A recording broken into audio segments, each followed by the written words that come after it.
अगर आप भी एक ऐसे स्टूडेंट हैं जिसके सीयूटी एग्जाम में अभी थोड़ा सा वक्त है तो आपने एकदम परफेक्ट वीडियो पर क्लिक कर लिया है। इतने सारे बच्चों ने सीयूटी एग्जाम दे दिया है, उनके पेपर्स को एनालाइज कर लिया गया है और कुछ बातें हमारे सामने निकल कर आई हैं।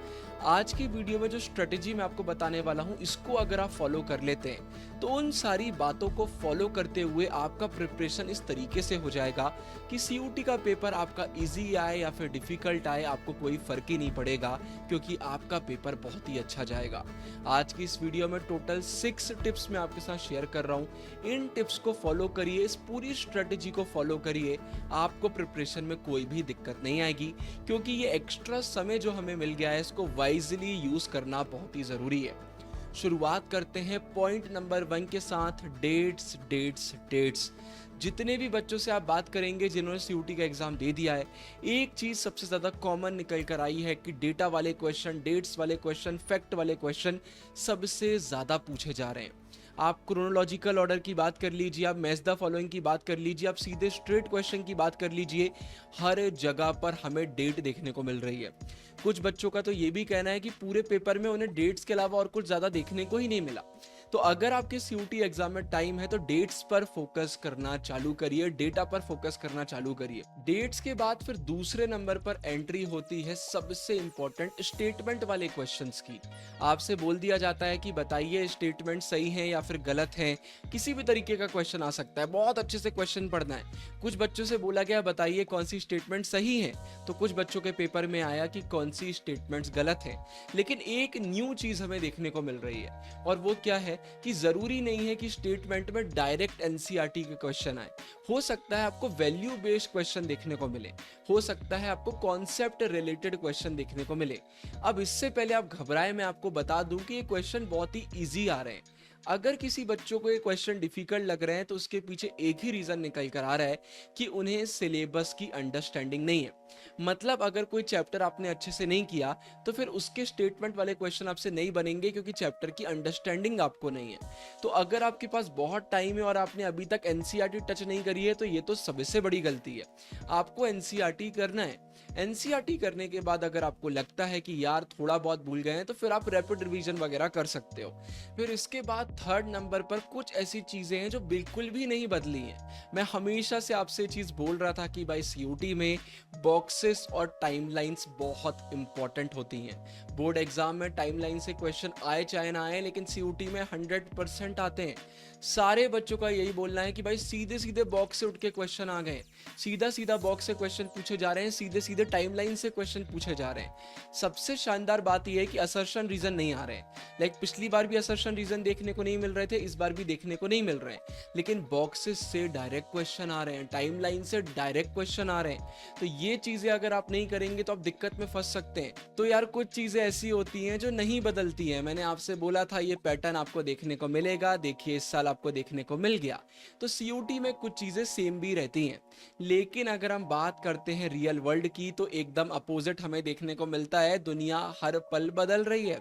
अगर आप बिजनेस वर्ल्ड की बात करेंगे और दूसरी तरफ भाई कॉलेजेस के सिलेबस की बात करेंगे तो जमीन आसमान का अंतर है। दुनिया हर पल बदल रही है, लेकिन कॉलेज आज भी वहीं के वही हैं। ज्यादातर बीबीए कॉलेज में वही आउटडेटेड सिलेबस पढ़ाया जा रहा है, वही एग्जाम ओरिएंटेड अप्रोच अपनाई जा रही है, बच्चों को कोई भी रियल स्किल्स नहीं सिखाई जा रही हैं। इससे बहुत प्रॉब्लम हो रही है। आजकल कंपनीज को चाहिए ऐसे ग्रेजुएट्स जिनके पास रियल वर्ल्ड का नॉलेज हो, एआई स्किल्स हो, प्रैक्टिकल स्किल्स हो, वो टेक्नोलॉजी में कुछ अच्छा कर पाए।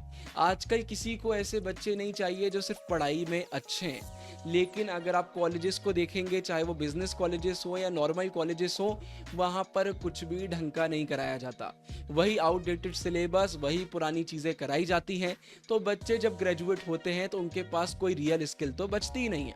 और इसीलिए यहाँ पर एंट्री होती है स्ट्राइड स्कूल ऑफ बिजनेस की, जो कि इंडिया का first AI native business school है। मतलब यहाँ की अप्रोच यार एकदम डिफरेंट है।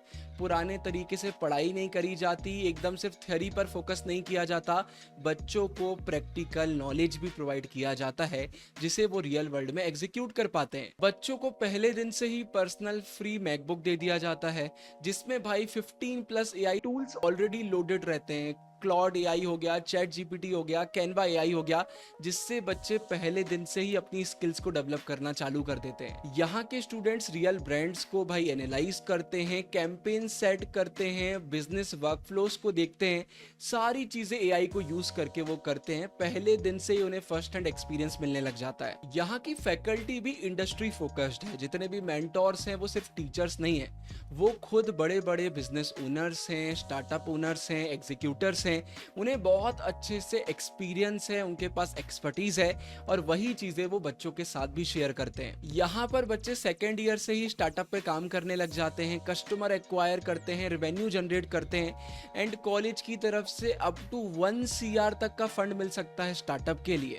और इतना ही नहीं, 25 प्लस बिजनेस प्रोजेक्ट्स में काम करते हैं, वहां से सब कुछ सीखते हैं और ग्रेजुएशन एंड होते होते 10 प्लस उन्हें सर्टिफिकेट्स भी मिलते हैं बड़े बड़े प्लेटफॉर्म्स की तरफ से, जैसे कि हब स्पॉट हो गया, IBM हो गया, गूगल हो गया, एक्सेट्रा। AICTE अप्रूव्ड BBA की डिग्री मिलती है ग्रेजुएशन पूरा होने के बाद। कैंपसेस दिल्ली, NCR, जयपुर, बेंगलोर में देखने को मिलते हैं। तो बड़े लेवल पर बहुत ही शानदार काम हो रहा है। तो आपको स्ट्राइड स्कूल ऑफ बिजनेस के लिए डेफिनेटली अप्लाई करना चाहिए। अप टू 100% स्कॉलरशिप भी आपको मिल सकती है। यहाँ पर अगर आप एडमिशन चाहते हैं तो उसके लिए आपको SBAT एग्जाम देना पड़ेगा। तो CUT के साथ साथ ये एग्जाम तो दे ही देना, डिस्क्रिप्शन में लिंक मिल जाएगा। सिर्फ 5 दिनों का टाइम है, उसके बाद ये प्रोसेस एंड हो जाएगा। तो जल्दी से फॉर्म फिल कर देना। ये एग्जाम आपको देना ही चाहिए। अगर आपका एडमिशन हो जाता है तो बहुत अच्छी बात है। डिस्क्रिप्शन में और पिंड कमेंट्स में सारी डिटेल्स आपको मिल जाएंगी, उन्हें चेक करना बिल्कुल मत भूलिएगा। अब वीडियो के 4th पॉइंट की तरफ आगे बढ़ते हैं। फिर इसके बाद 4th नंबर पर पॉइंट आता है मैप्स और न्यूमेरिकल्स का। बहुत सारे बच्चों ने इकोनॉमिक्स वगैरह में न्यूमेरिकल्स नहीं किए, बहुत सारे बच्चों ने मैप नहीं किया। हिस्ट्री में, ज्योग्राफी में मैंने बोला था क्वेश्चन आते हैं, न्यूमेरिकल्स भी आ रहे हैं कुछ सेट्स में। तो इकोनॉमिक्स में एक ही पेपर में 4 न्यूमेरिकल्स आ गए। और मैप की बात करते हैं, बहुत बेसिक लेकिन इंपॉर्टेंट क्वेश्चन आते हैं। नॉर्थ से साउथ में अरेंज करो, वेस्ट से ईस्ट में अरेंज करो। तो जिन बच्चों ने मैप देखा हुआ है उनसे तुरंत बन जाएगा, लेकिन वो बच्चे जिन्होंने जल्दबाजी में मैप को स्किप कर दिया था उन्हें बड़ी दिक्कत होने वाली है। फिर अगला पॉइंट इंग्लिश रिलेटेड है। भाई इंग्लिश में फ्रेजल वर्ब से बहुत क्वेश्चन आ रहे हैं, उसके साथ साथ लिटरेरी डिवाइसेस से क्वेश्चन आ रहे हैं। रीडिंग कॉम्प्रिहेंशन कुछ पेपर में इतने इजी आ रहे हैं कि पूछो मत, लेकिन कुछ में थोड़े ट्रिकी आ रहे हैं। वोकैबुलरी के भर भर के क्वेश्चन आ रहे हैं। इसके बाद भाई आपको देखना पड़ेगा फ्रेजेस, ईडियम्स क्वेश्चन आ रहे हैं, ग्रामर रिलेटेड क्वेश्चन भी आ रहे हैं। कई बार रीडिंग कॉम्प्रिहेंशन पेपर के आखिरी में दिया हुआ है, इसलिए पहले ही चेक कर लेना चाहिए। लेकिन सारे बच्चों से जब बात करी, एक ही चीज सामने निकल कर आई, वो बच्चे जिन्होंने PYQs की प्रैक्टिस करी थी, वो बच्चे जिन्होंने ग्रामर की प्रैक्टिस करी थी, उन सबका इस बार इंग्लिश का पेपर बहुत अच्छा जा रहा है, उनके मार्क्स नहीं कट रहे। लेकिन वो बच्चे जिन्होंने वोकैब करा ही नहीं, जिन्होंने प्रैक्टिस करी ही नहीं, बस थोड़ा बहुत कर लिया, उनका इंग्लिश का पेपर बिगड़ रहा है। तो भाई आपको इंग्लिश में ज्यादा से ज्यादा PYQs करना है, आपको ज्यादा से ज्यादा भाई प्रैक्टिस करना है। और इसके बाद आखिरी सबसे इंपॉर्टेंट पॉइंट निकल कर आता है, हर एक वो बच्चा जो ज्यादा से ज्यादा PYQs बेस्ड मॉक्स करके गया, उसने अच्छा स्कोर करा है। मैं आपको फ्री और पेड दोनों तरीके बता देता हूं, लेकिन मॉक्स तो आपको करना ही करना है। हर एक सब्जेक्ट में 2 फ्री मॉक्स आपके गुरु भैया ने प्रोवाइड करे हैं, डिस्क्रिप्शन में लिंक मिल जाएगा। PYQs देखकर बिल्कुल CBT mode, as it is mode में वो बनाए गए। और इसके बाद अगर आपको पेड मॉक्स चाहिए तो हमारे 15 हर सब्जेक्ट में पेड मॉक्स मिल जाएंगे। अर्ली मॉक्स कूपन कोड आप यूज करना, आपको एडिशनल ऑफ भी मिल जाएगा। इसके अलावा ऑनलाइन भी आपको फ्री मॉक मिलेंगे, लेकिन मैं फिर से रिपीट कर देता हूं, वही मॉक करना जो PYQ स्टाइल में बनाए गए। कुछ भी ऊट पटांग दे दिया गया है तो फिर मतलब नहीं है। अच्छे मॉक्स अगर आप करोगे तो आपका फायदा है। पहले हमारे फ्री मॉक्स कर लो, उसके बाद फिर आप पेड मॉक्स देख सकते हो। और हाँ भाई, स्ट्राइड स्कूल ऑफ बिजनेस को चेक करने के लिए डिस्क्रिप्शन में पूरा लिंक आपको मिल जाएगा। लिंक पर अगर आप क्लिक करेंगे तो आप सारी डिटेल्स चेक कर पाएंगे। इस वीडियो के लिए इतना ही। साइनिंग ऑफ, गुरु भैया।